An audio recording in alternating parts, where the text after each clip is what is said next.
When the riders found her at sunrise, a paralyzed Hispanic girl abandoned on a park bench with a message safety pinned to her coat, they assumed her mother had left her behind. What they didn't realize was that she was escaping something infinitely more dangerous. And now the riders themselves had become targets. The thunder of 6 Triumph motorcycles shattered the pre-dawn stillness like a lightning strike across the Nevada desert. Logan "Hawk" Martinez raised his leather-gloved fist high, signaling his crew to ease off the throttle. They'd been riding for 12 uninterrupted hours through forgotten back highways and abandoned routes, and every muscle in his body was begging for caffeine. The abandoned transit station materialized like a phantom in the violet-gray light of approaching dawn. A crumbling concrete shelter with a single stuttering fluorescent bulb and a wooden bench that had witnessed better decades. 6 minutes, Logan called out over the wind's roar, his voice gravelly from highway speeds. Stretch out. I'm getting too damn old for these marathon runs. You've been saying that exact thing for a decade, old-timer, laughed Maya, yanking off her helmet and releasing her long dark braids. At 33, she was the youngest member of their group but rode harder than veterans twice her age. The engines died sequentially, leaving behind that distinctive ringing silence that always follows extended rides. Logan swung his leg over his Triumph, feeling every single one of his 48 years protesting, and began walking toward the shelter. Then he stopped dead in his tracks. Someone was on that bench. Everyone hold position, he said quietly, his hand rising instinctively. The tone made the entire crew freeze instantly. In the strengthening dawn light, they could see her clearly now. A small silhouette hunched on the splintered bench, drowning in an oversized burgundy hoodie. A child. Completely alone. Logan approached with deliberate slowness, his boots grinding against loose gravel. Hey there, sweetheart. You doing okay? The girl lifted her head and Logan felt his heart constrict painfully. She couldn't have been older than 13. Tight black curls framed dark brown skin. Her eyes were swollen red from crying. But what struck him hardest was the way she sat.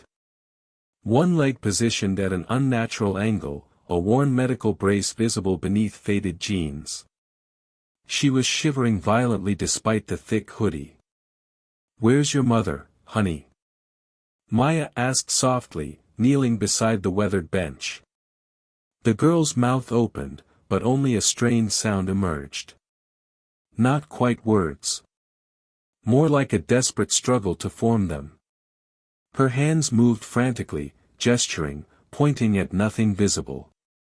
That's when Logan saw the note. It was safety pinned to her hoodie, written in desperate, shaking handwriting on a torn sheet of lined paper. Please protect her. I had no choice. Her name is Sophia. I'm so sorry. Jesus Christ, breathed Marcus, the cruise mechanic, reading over Logan's shoulder. Who the hell abandons a disabled kid at a transit stop? Logan's jaw clenched tight. He'd witnessed plenty during his years riding with this crew. Helped stranded drivers, broken up violent bar confrontations, even dragged a family from a burning SUV once. But this was fundamentally different. Sophia, if that was truly her name, stared at them with enormous frightened eyes. She clutched a small backpack to her chest like it was the only solid reality in the world. Can I look? Maya asked gently, gesturing at the backpack. The girl hesitated, then slowly unzipped it with trembling fingers. Inside, one change of clothes, a toothbrush, a small blanket, and a stuffed rabbit with one ear completely missing. That was everything. No phone. No wallet. No identification whatsoever. There's something else, said Derek, the quietest member of their group. He pointed at Sophia's neck. Barely visible above her collar was a bruise. Faint but unmistakable. A handprint. The atmosphere between the riders shifted dramatically. This wasn't simple abandonment. Something was catastrophically wrong. Logan crouched to Sophia's eye level. "Sophia, can you understand what I'm saying?" She nodded rapidly, desperately. "Do you know where your mother went?" Sophia's face crumpled instantly. Tears spilled down her cheeks as she shook her head violently. Her hands moved again in complex patterns. Signing, Logan realized. She was trying to communicate in sign language, but his ASL was practically non-existent. "Does anyone here know sign language?" he called out to the group. Heads shook all around. "Damn it!" A distant rumble made everyone turn sharply. A Greyhound bus was approaching through the morning mist, its headlights cutting through fog.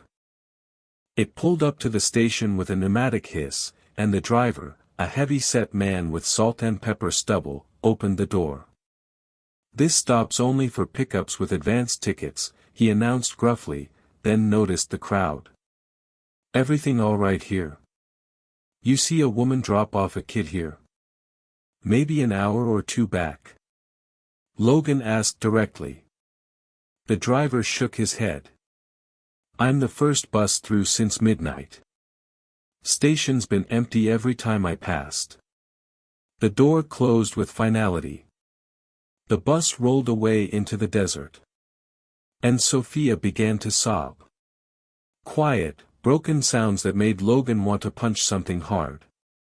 "We can't leave her here," Maya said with absolute finality. "Look at her.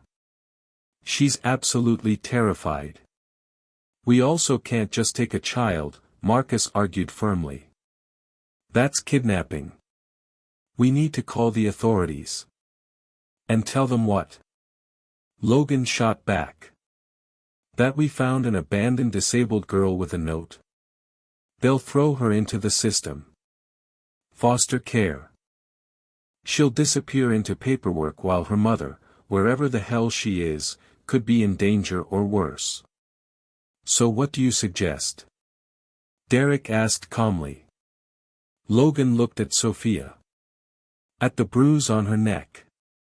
At the note that said, "Please protect her," like it was a desperate prayer. At the way she was staring at them, not with fear of strangers, but with hope. Desperate, fragile hope. He'd made countless questionable decisions in his life. This was about to be another one. But what happened next would change everything. "We find her mother," Logan said with conviction. "We figure out what happened. And we make sure this kid is safe before we hand her over to anyone." The crew exchanged meaningful glances. No one argued. Maya gently touched Sophia's shoulder. "We're going to help you, sweetheart. Okay? We're going to find your mom." For the first time, something shifted in Sophia's expression. Not quite a smile, but close. She reached into her hoodie pocket with shaking hands and pulled out a photograph. Creased and worn from constant handling. It showed a Hispanic woman with the same tight curls, holding Sophia on a beach somewhere, both of them laughing genuinely. On the back, written in the same handwriting as the note, "Desert Rose Cafe, Highway 50. Logan stood up, his decision crystallized. "All right, mount up. We've got a mother to find." As the sun finally broke completely over the horizon, 6 riders and 1 terrified little Hispanic girl rode west on Highway 50, chasing a ghost and a mystery that would change all of their lives forever.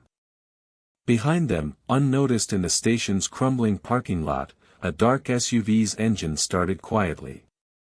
And began to follow. Highway 50 stretched ahead like a ribbon of broken asphalt, cutting through scrubland that hadn't seen prosperity in generations. Sophia rode behind Logan, her small arms wrapped desperately tight around his waist, her borrowed helmet slightly too large for her head. Every few miles, Logan glanced in his mirror. The kid hadn't loosened her grip once. The Desert Rose Café appeared after 45 minutes of riding.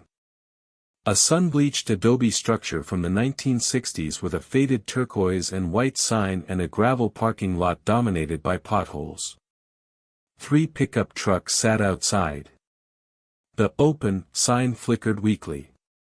Logan helped Sophia off the bike carefully. She immediately grabbed his hand, squeezing with surprising strength. "It's okay," he said softly. "We're just going to ask some questions." Inside, the cafe smelled like burnt coffee and decades-old grease. A woman in her 60s stood behind the counter, wiping down surfaces that would never truly be clean again. She looked up as the crew filed in. 6 leather-clad riders and 1 small Hispanic girl. Her expression shifted from wary to genuinely curious.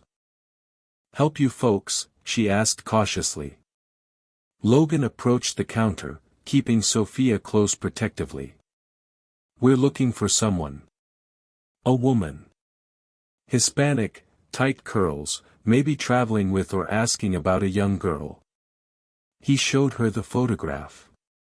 The waitress, her name tag read Dolores, squinted at the picture through reading glasses. Her weathered face changed dramatically. "Recognition." "Yeah," she said slowly, carefully. "Yeah, she was here yesterday evening. Just before closing. Around 8:30. Logan's pulse quickened dangerously. "What did she want?" "She was frantic," Dolores said, setting down her rag with deliberate care. "Kept asking about the earliest bus out of town. I told her the Greyhound doesn't stop here anymore. She'd need to go to the station 20 miles west." She paused meaningfully. She asked if there was anywhere safe to leave. Dolores's eyes drifted to Sophia with sudden understanding. "Oh Lord. This is her daughter, isn't it?" "What else did she say?" Maya pressed urgently. "She was scared. Shaking badly. Ordered coffee but never touched it. Just sat in that corner booth watching the door like someone was going to crash through any second." Dolores leaned in conspiratorially, lowering her voice.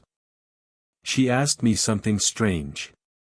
She said, if someone comes looking for a little girl, you never saw us. Then she left $40 for a $6 coffee and literally ran out." "Which direction?" Logan asked tensely. "West. Toward the old highway." Marcus was already pulling up maps on his phone frantically. "There's a gas station 3 miles west. Might have security cameras." They found the station quickly. A rundown Chevron with 2 ancient pumps and bars on every window. The attendant, a college kid named Tyler who looked thrilled to have something interesting happen on his shift, pulled up security footage without much convincing. "What time frame are we looking at?" he asked eagerly. "Yesterday evening. Between 8 and 9:30. Tyler scrolled through grainy black and white footage. "There," he said, freezing the frame. On the screen, a woman matching the photograph exactly, pulling up in an old Honda Civic. But she wasn't alone. Sophia was with her. The timestamp read 8:52 p.m. They watched in complete silence as the footage played out. The mother opened the passenger door, helped Sophia out carefully. Even through the poor video quality, you could see the woman was crying. She knelt down, hugging Sophia for a long, desperate moment. Then she put something in Sophia's backpack, kissed her forehead, and pointed firmly toward the road. "She's giving her instructions," Maya whispered. The mother kept looking over her shoulder. Not casually. Obsessively. Every few seconds, her head would snap around, scanning the darkness beyond the gas station's harsh lights. Terrified. Then she got back in the car and drove off. Heading west. Sophia stood there alone for exactly 37 seconds before walking in the opposite direction. East. Toward the transit station where the riders would find her hours later. "Run it back," Logan said grimly. "Before the mother arrives. Show us the last 10 minutes. Tyler rewound the footage carefully. For 8 minutes, nothing. Then there. A dark SUV slowing down as it passed the gas station. No stop. Just a slow, predatory crawl, as if searching methodically.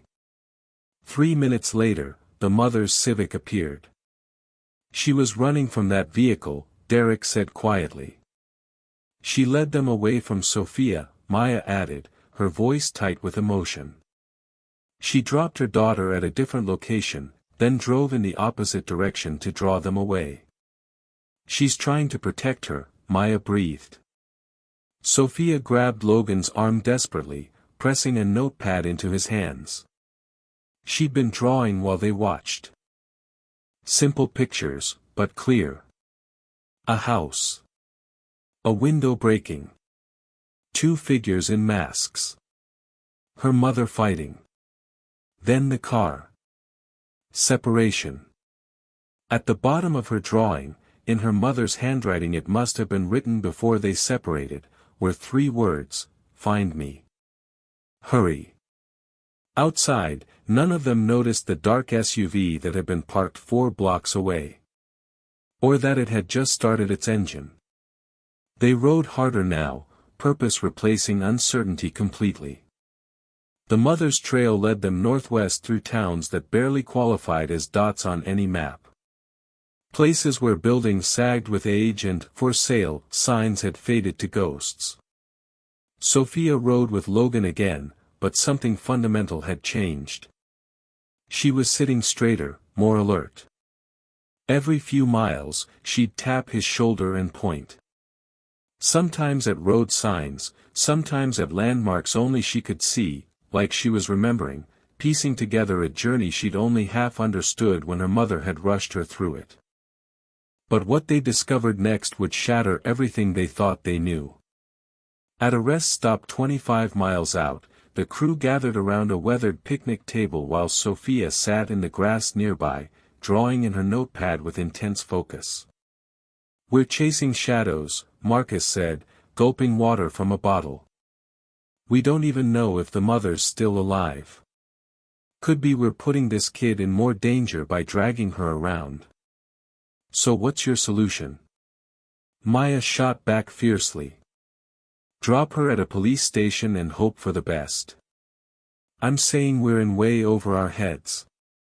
We're riders, not detectives or bodyguards." Logan rubbed his face, exhausted. Marcus wasn't wrong. They had no authority, no resources, and no real plan beyond following breadcrumbs. But something deep in his gut told him they were on the right path. That Sophia needed them specifically. Not the system.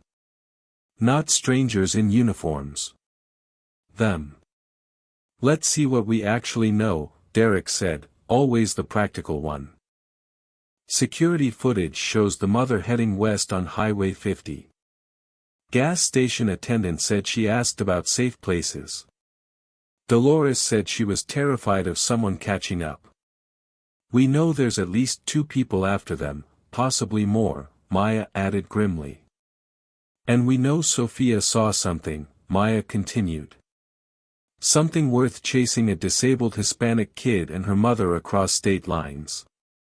A small sound made them all turn sharply. Sophia was standing there, holding out her notepad like an offering. Logan took it gently.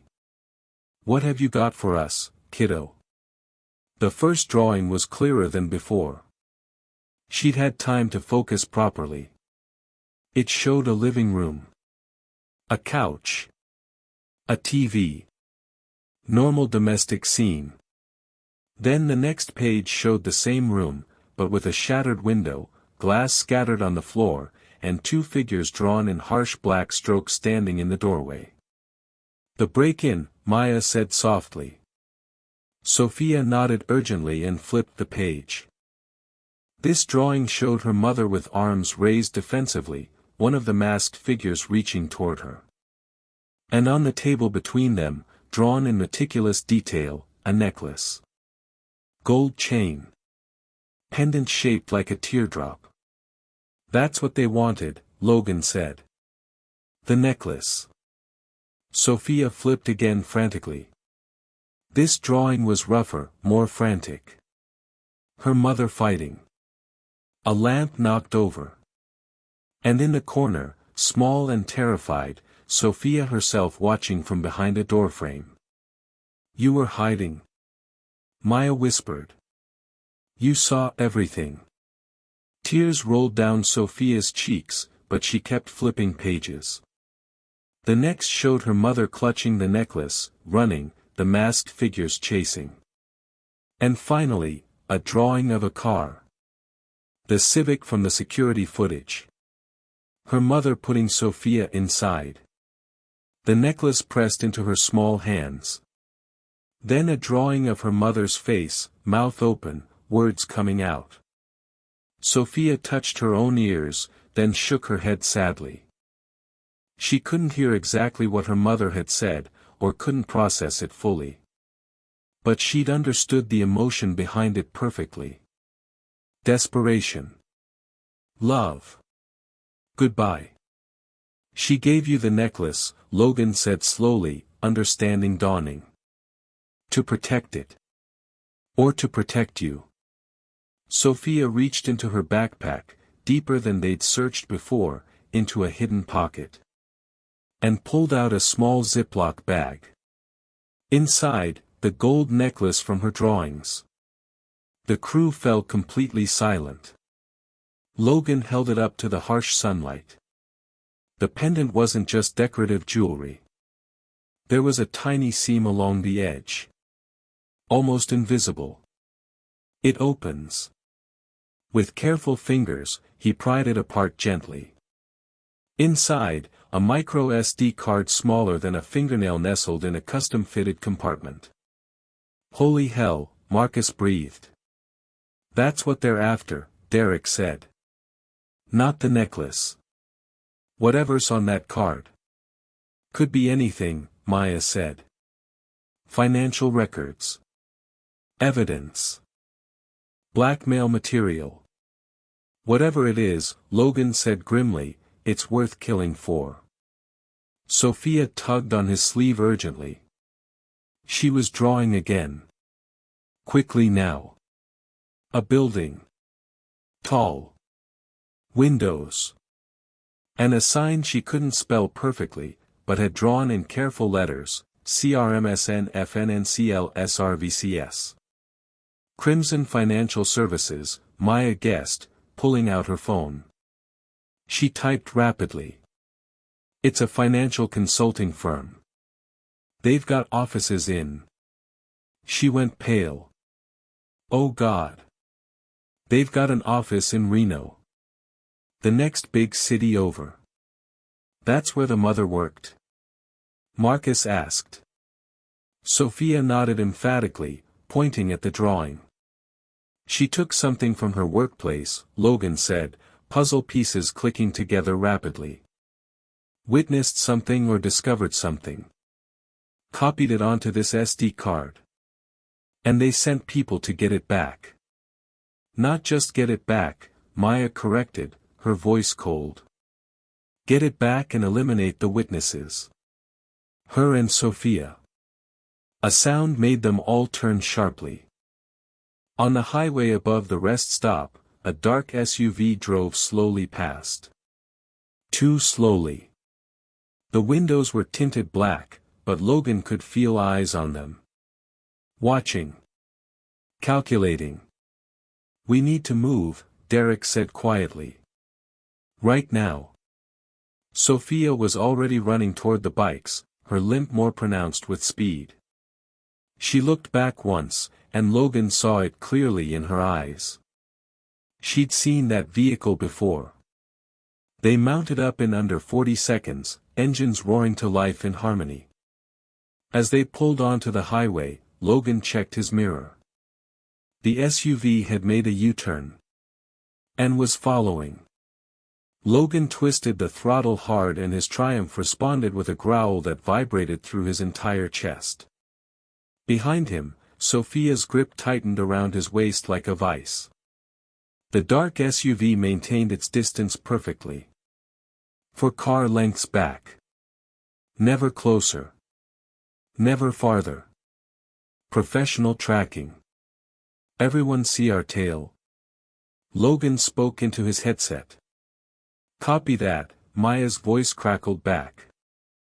Been on us since the rest stop. Could be coincidence, Marcus offered weakly. But his tone said he didn't believe it for a second. Coincidence doesn't follow you for 15 miles, Derek said flatly. Logan made a split-second decision. Take the next exit. Miller's Roadhouse should be coming up. We'll stop. Force their hand. See what they do. Miller's Roadhouse was a rider-friendly haven. Part motel, part diner, part motorcycle repair shop. The kind of place where chrome gleamed in neat rows and leather vests outnumbered business suits 100 to 1. More importantly, it had multiple exits and a parking lot with clear sight lines in every direction. They pulled in, arranging their bikes in a defensive semicircle near the main building. Sophia climbed off, stumbling slightly. Logan steadied her. The SUV drove past the entrance slowly, deliberately. Then continued down the highway. Maybe we spooked them, Marcus said hopefully. Maybe, Logan replied, not believing it for a second. Inside the Roadhouse, the air smelled like coffee and motor oil, a combination Logan found oddly comforting. A few other riders nodded in greeting. The woman behind the counter, built like a linebacker and covered in tattoos, gave them a knowing look. Trouble? She asked simply. Hoping to avoid it, Logan answered. Back booths are open. Coffee's fresh. Bathrooms are clean. She glanced at Sophia with unexpected gentleness. Got hot chocolate too, if the little one wants it. They settled into the corner booth. Strategic position. Backs to the wall. Clear view of the entrance. Sophia sat between Logan and Maya, drawing again. Always drawing. It seemed to calm her, ground her. Derek positioned himself by the window. Professional lookout.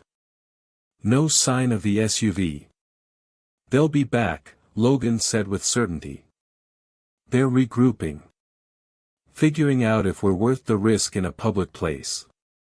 How many you think there are? Marcus asked. At least 2. Maybe more. Maya was watching Sophia's newest drawing. The girl had sketched the rest stop, their bikes, and worryingly, she'd drawn the dark SUV parked behind a building with 2 stick figures inside. She's drawing what she thinks they're doing, Maya said quietly. She's a smart kid. Sophia looked up at the sound of her name, or maybe just the tone. She reached across the table and squeezed Maya's hand. A silent thank you for understanding. 45 tense minutes passed. They ordered food nobody was hungry for. Sophia managed half a grilled cheese, her eyes drooping with exhaustion. The adrenaline was wearing off, leaving behind a tired, traumatized child who should have been safe at home, not running for her life. Logan was about to suggest they find a room for the night when Derek stiffened visibly. Contact. Parking lot. 2 o'clock. The SUV had returned. It pulled into a space 5 rows back. Far enough to seem casual. Close enough to watch. No one got out. Ballsy, Marcus muttered. Or desperate, Maya countered. Logan's phone buzzed. Unknown number. He answered. You've got something that belongs to my employer. The voice was male, flat, professional. The child has a necklace. Give it to us and everyone walks away clean. Logan's blood went cold. They'd been listening. Or tracking. I don't know what you're talking about. Don't insult my intelligence. The voice hardened. We know you found the girl. We know she has the pendant. This doesn't need to get ugly. You chased a disabled Hispanic kid and her mother across state lines, Logan said through clenched teeth. Pretty sure it's already ugly. A pause. The mother stole proprietary information. We're simply recovering company property. By terrorizing a 13-year-old? By doing what's necessary. The voice grew colder. You're civilians caught in something you don't understand. Walk away. Leave the girl at the roadhouse. We'll collect her, retrieve what was stolen, and she'll be returned to her mother unharmed. Where is her mother? Logan demanded.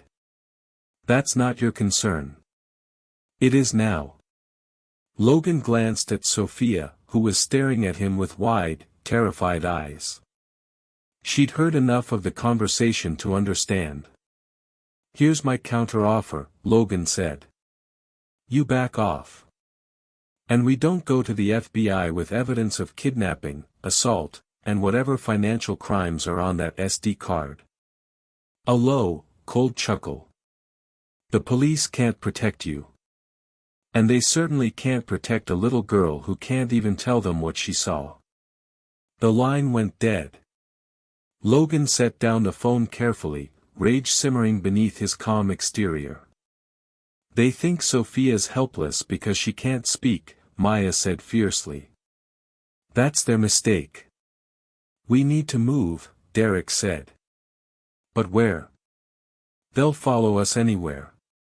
Marcus was already typing on his phone rapidly.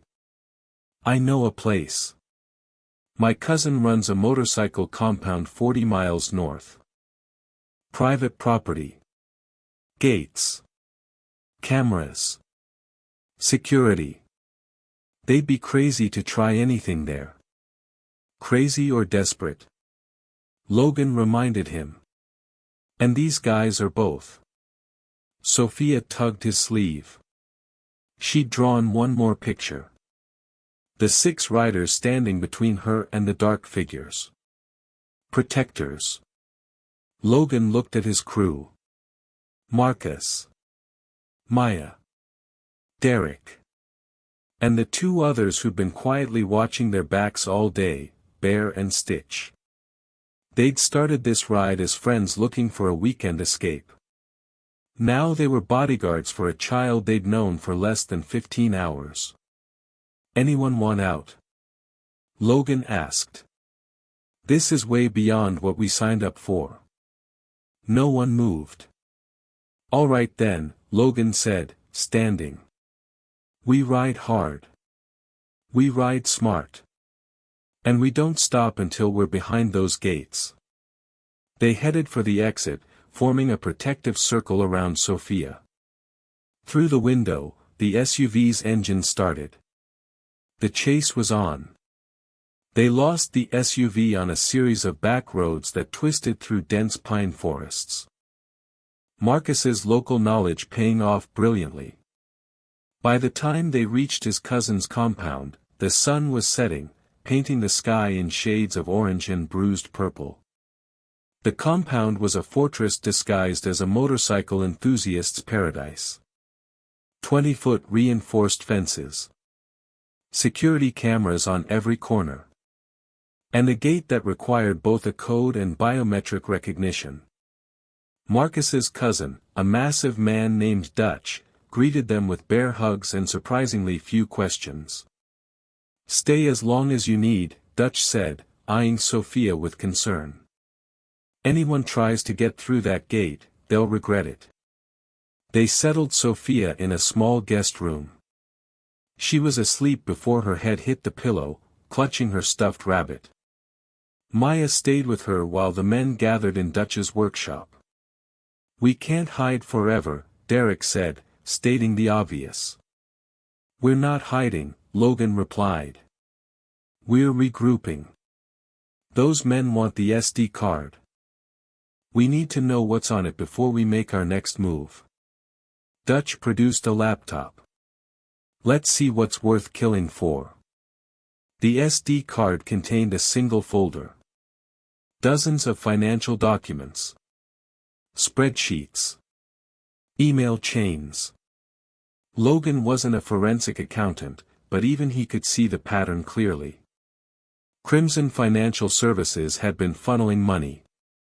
Millions of dollars through shell companies and offshore accounts. Money laundering on a massive scale.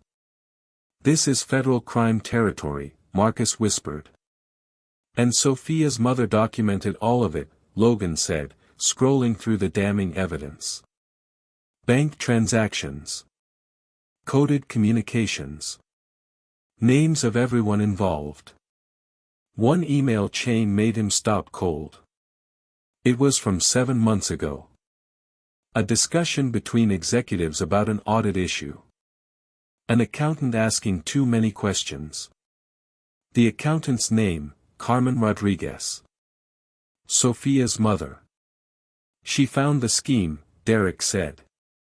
"Started asking questions. They must have realized she was digging," Logan added grimly. Another document showed Carmen had made copies of everything and planned to go to the FBI. But before she could, someone had tipped off the company. The final email, dated 4 days ago, was absolutely chilling. "Loose ends must be tied. Retrieve all evidence. Eliminate risks. No exceptions." "They ordered a hit," Marcus said, his voice hollow. Logan's hands clenched into fists. Carmen Rodriguez hadn't just stumbled onto corporate fraud. She'd signed her own death warrant by trying to do the right thing. And when the men came for her, Sophia had been there. A witness who couldn't testify in words, but whose existence was still too dangerous to ignore. "We need to find Carmen," Logan said. "If she's still alive, she's running out of time." Maya appeared in the doorway, her phone in hand. Sophia woke up. She drew something else. The new drawing showed a building near water. Boats. A dock. And above it, shaky letters that spelled, "Mama scared water." "She's remembering where her mother went," Maya said. Logan pulled up a map. After the gas station, Carmen headed west. If she was looking for somewhere to hide near water.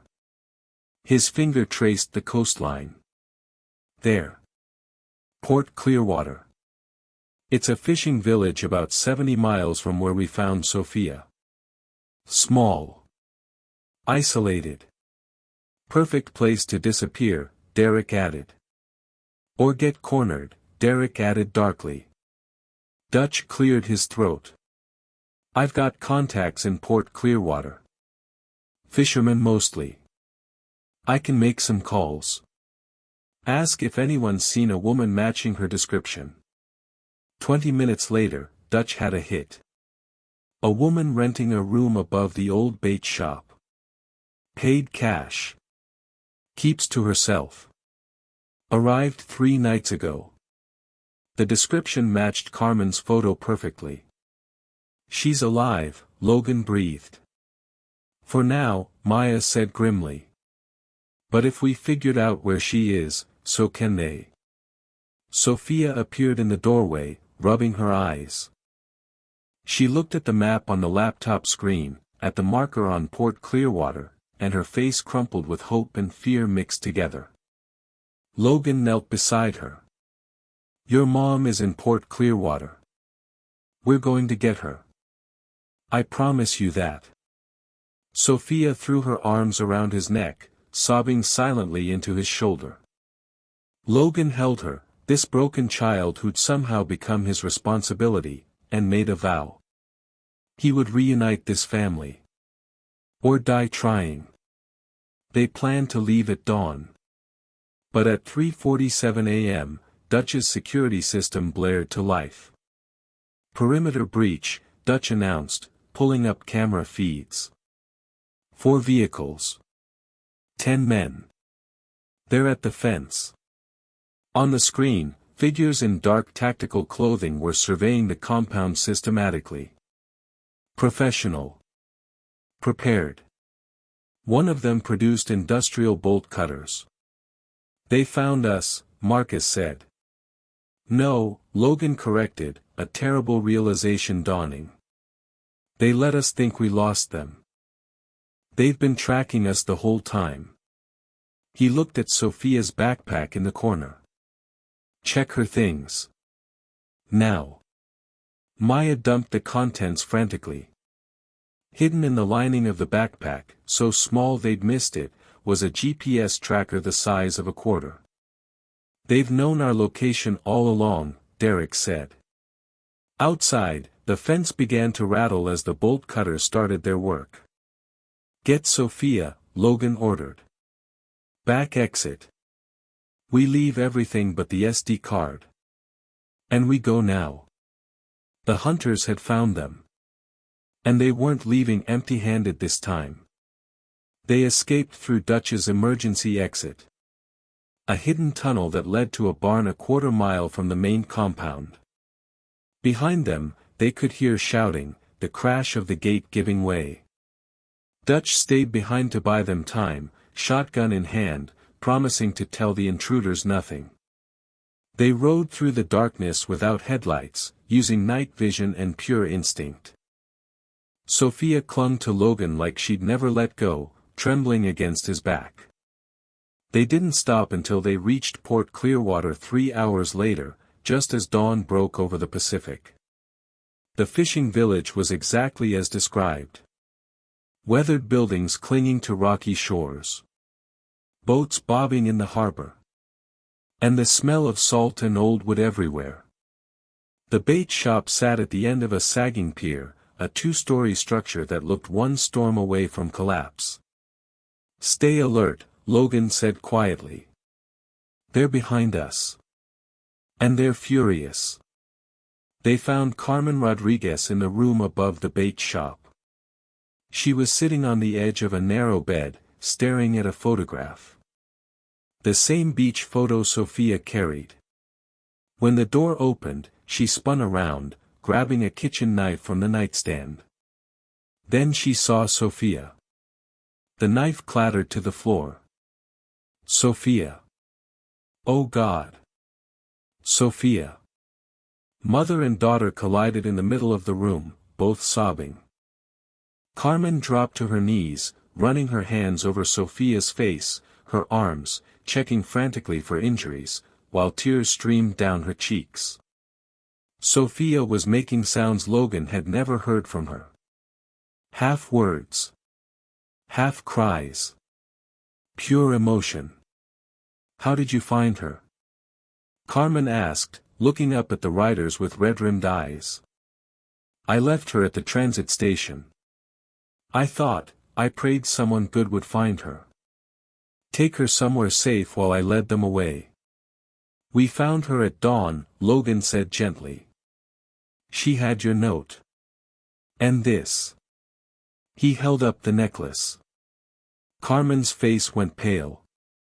You brought it here. They're tracking it. The GPS, Maya interrupted. We found the tracker. Destroyed it 7 miles back. But they're still coming. They knew we were looking for you. Carmen stood, still clutching Sophia. Then we need to run. Now. They'll kill all of us. Running stops today, Logan said firmly. We know what's on the SD card. We know about Crimson Financial. The money laundering. All of it. But we need the full story. Why did they come after you? Carmen sat back down, pulling Sophia close. I'm an accountant. Was an accountant. I noticed discrepancies 8 months ago. Money moving through accounts that shouldn't exist. I started digging quietly. Built a case. Copied everything. She touched the necklace. I was going to the FBI the next day. What happened? Someone at the firm found out. Maybe they were monitoring my computer. I don't know. But 4 nights ago, 2 men broke into our house. Her voice cracked. Sophia was supposed to be sleeping. But she wakes up sometimes. Wanders. She was in the hallway when they came through the window. Sophia had gone very still, her face buried in her mother's shoulder. They wanted the evidence, Carmen continued, her voice shaking. They tore apart my office. I fought them. Tried to protect Sophia. One of them grabbed her and She stopped, trembling. I told them I'd give them everything if they let her go. They did. But I knew they'd come back for both of us. Sophia saw their faces. Heard their voices, Maya said softly. But she can't identify them. They don't know that, Carmen said bitterly. They just know there was a witness. A 13-year-old girl who could testify. So I ran. Kept moving. Kept Sophia with me until I couldn't anymore. The note at the transit station. Her voice broke completely. That was the hardest thing I've ever done. Leaving my daughter with strangers. Praying to God they be good people. Logan felt something crack in his chest. You saved her life. I abandoned her. You protected her, Maya corrected fiercely. You drew the danger away from your child. That's not abandonment. That's love. Sophia pulled back from her mother and began signing frantically. Carmen watched, translating through tears. She's saying you're brave. You're the bravest people she's ever met. She's saying thank you for bringing her back to me. Before anyone could respond, Sophia suddenly stiffened. She was staring at the window. At the pier below. Her hands started shaking. And a sound escaped her throat. Raw terror. Logan moved to the window. His blood turned to ice. The dark SUV was parked at the pier's entrance. And walking toward the bait shop, moving with the confidence of men who knew their prey was cornered, were 5 figures in dark tactical clothing. They're here, Logan said. Carmen stood, positioning herself between Sophia and the door. There's a back window. A fishing boat tied up below. Take Sophia and go. Please. We're not leaving you, Logan said. You have to. No. His voice was steel. We're finishing this today. Right here. Through the window, he could see the men spreading out. Surrounding the building. The final confrontation was about to begin. Back window. Now, Logan ordered, his voice cutting through rising panic. They moved fast. Carmen grabbed Sophia's hand while Maya helped them through the narrow window onto a rickety fire escape that clung to the building's exterior like a rust-eaten skeleton. The fishing boat below rocked gently against the pier.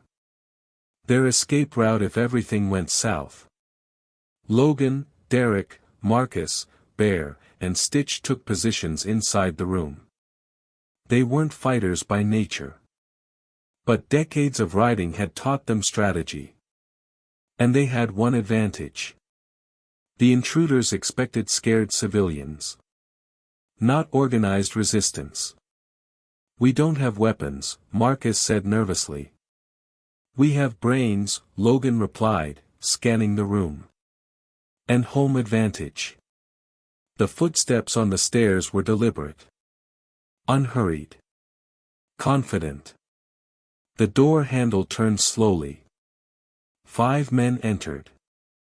Not the masked figures from Sophia's drawings, but professionals in dark tactical gear. The leader was tall, angular, with eyes like dead fish. He surveyed the room, taking in the riders with faint amusement. "Gentlemen," he said pleasantly.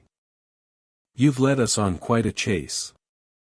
Where's the woman and child?" "Gone," Logan said flatly. The man smiled coldly. "The building is surrounded. There's nowhere to go. Make this easy. Give us the SD card and Carmen Rodriguez. The child is negotiable." "Negotiable?" Logan repeated, disgust dripping from the word. "She's 13 years old. She's a witness to corporate theft. Her mother stole proprietary information worth millions. We're simply recovering assets." "You mean covering up crimes," Derek said. The man's smile didn't waver. "Semantics. Last chance, gentlemen. The card. The woman. Now. How about this instead?" Logan said. "You walk away. We've already sent copies of that SD card to 3 separate FBI field offices. By noon, your entire operation is blown. Your bosses are done. The only question is whether you go down with them." It was a bluff. They hadn't sent anything yet. But Logan sold it with conviction. The leader's expression flickered. Uncertainty. He touched his earpiece, listening to someone. Then his face hardened. "My employer says there are no copies." "You're lying." "Am I?" Logan pulled out his phone. Actually just his email app, but it looked official enough. "Message sent 50 minutes ago. Check your own people if you don't believe me." Another pause. More listening. The man's jaw tightened. Someone on the other end was panicking.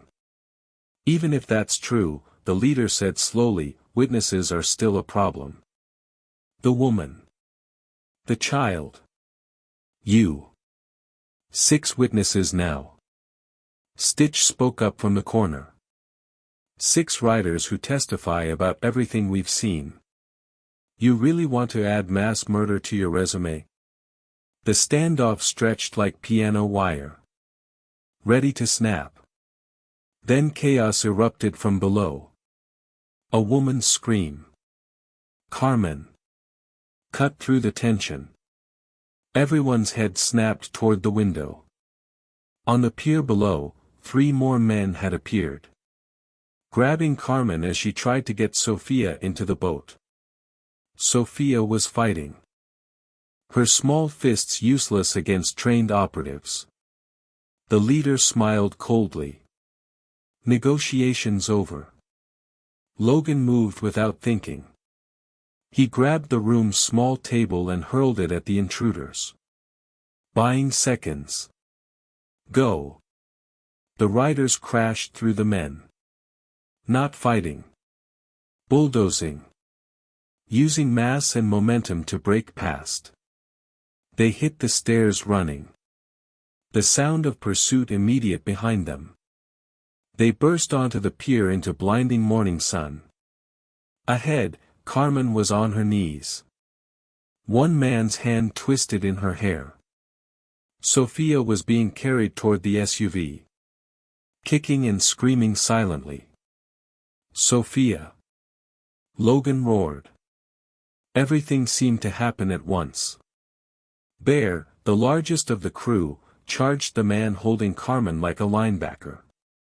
They went down in a tangle of limbs. Derek intercepted the man carrying Sophia.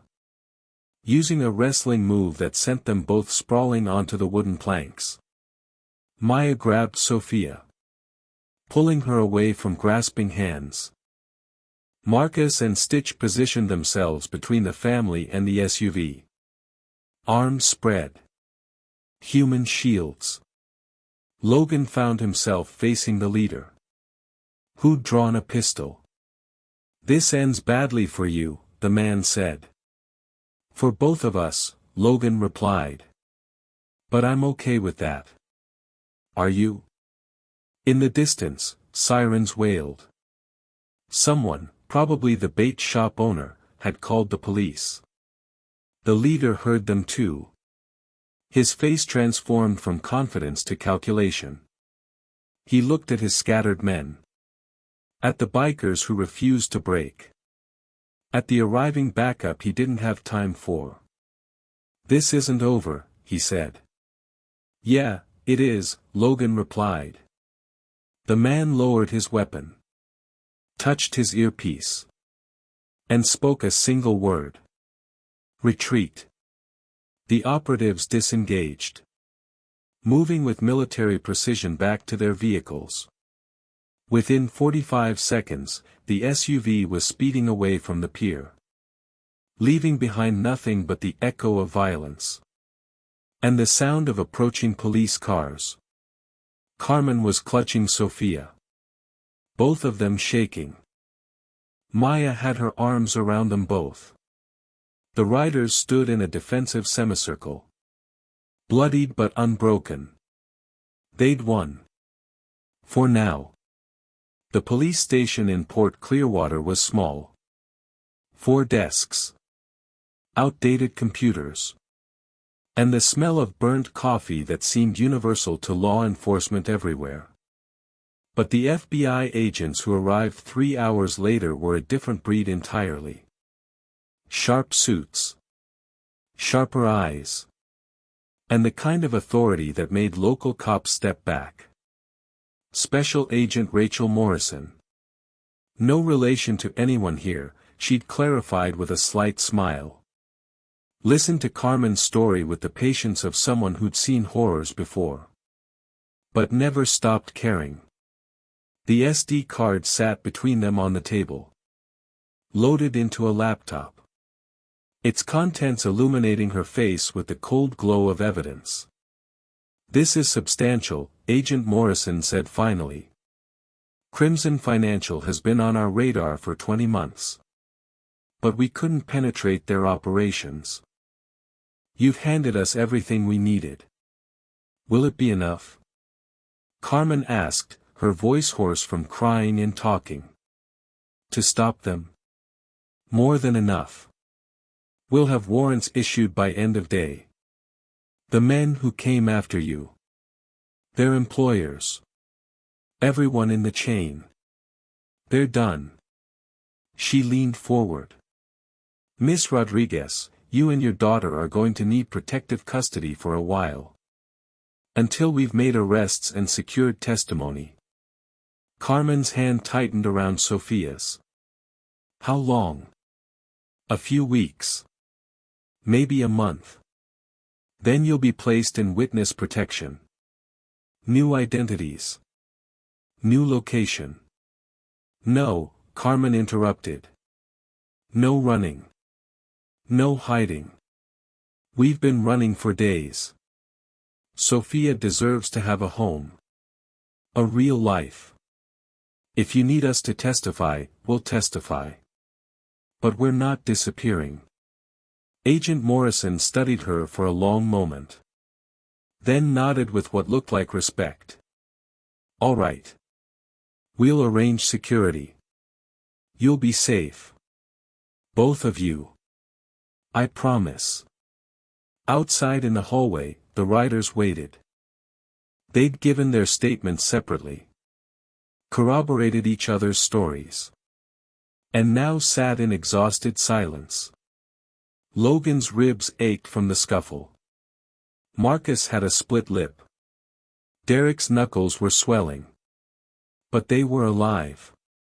And more importantly, so were Sophia and Carmen. The door opened. Carmen emerged first. Then Sophia. The girl's eyes found Logan immediately. And she broke away from her mother, running to him with her uneven gait. She crashed into his arms. And he caught her, lifting her up even though his ribs screamed in protest. "Hey, warrior," he said softly. "You okay?" Sophia pulled back and began signing.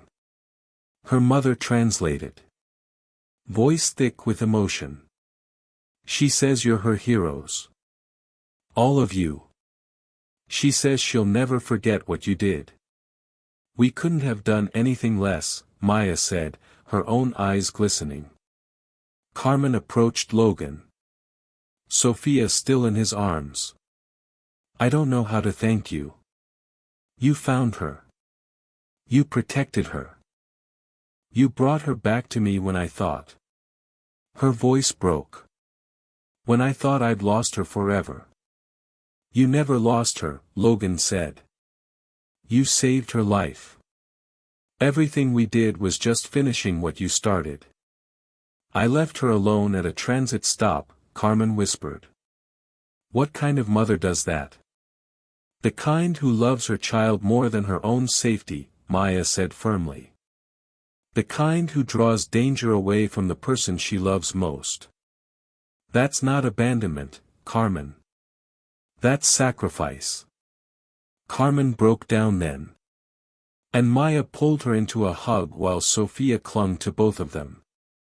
The writers stood witness to this reunion they'd made possible. This family they'd fought to keep together. Agent Morrison appeared in the doorway. "We're ready to transport you to the safe house." Sophia pulled away from the group hug. Urgency in her movements. She dug into her backpack. The same backpack that had held all her worldly possessions just days ago. And pulled out her notepad and crayon. She drew quickly. 6 figures on motorcycles. A small Hispanic girl between them. And a heart surrounding them all. She tore out the page. And handed it to Logan. Then she did something that broke him completely. She stood on her tiptoes. And kissed his cheek.